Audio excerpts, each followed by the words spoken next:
Hey everybody, we are in day 236 in our Bible reading plan, Job chapters 11 through 14 and Psalm 24. And if you've ever felt like the world is against you and it's unfair and you're not being rightfully seen, then you understand Job. And what a vindication there. If people are coming to you and say, man, something in your life is wrong. What is God trying to teach you in this season of life?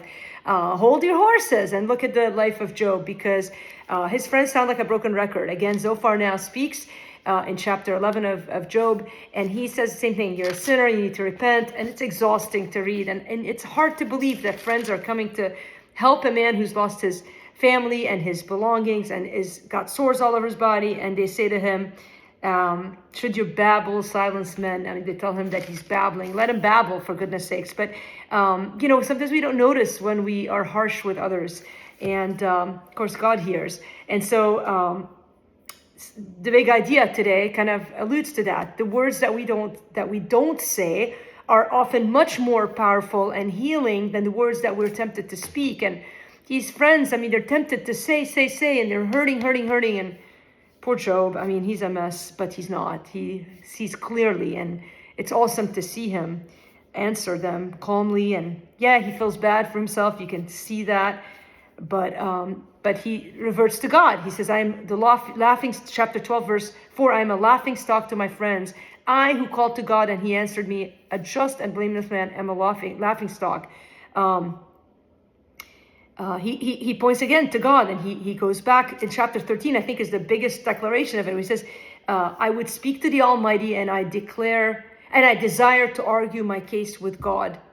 As for you, you whitewash with lies. Worthless physicians, all of you. And that you would keep silent, and it would be your wisdom. And so he, even in his state, sees clearly. And then probably one of the most famous verses in the book of Job, though he slay me, yet I will trust in him, in the KJV, where I've learned that verse. But here, though he slay me, in the ESV, I will hope in him. I will hope in him. And it takes intentionality and resolve to hope in God when life looks hopeless. And maybe that's the space you're in today. And it's hard to hope. And it's easier to revert to the low-hanging fruit of despair. But don't. Though he slay me, yet I will hope in him. Yet I will argue my ways to his face. And I think this was the secret to Job, is that even in the difficult circumstances when hope is seemingly useless, he still goes to God. He still seeks God. And he asks him, why do you hide your face and count me as your enemy? He's so honest with God, and he's lamenting and breaking down his problem, and he's honest. Chapter 14, our last chapter here, a man who is born of a woman is few of days and full of trouble. Isn't that the truth? He comes out like a flower and withers. He flees like a shadow and continues not. And if this should do anything, it should awaken us, arouse us to our need for urgency, to turn to God, to submit to him, to surrender to his ways, and to accept whatever he brings our way. Not always having a clear answer. Sometimes we're just being tested to see whether our love for him is real, and by God's grace it is today. So I'm praying for you that God will purify our faith and make us strong and accept whatever situation, whether we expected it or not. Maybe Satan is trying to destroy us, but God is using it to point to his glory. And so let's glorify God today by our joy and our hope in the midst of adversity. Love you guys.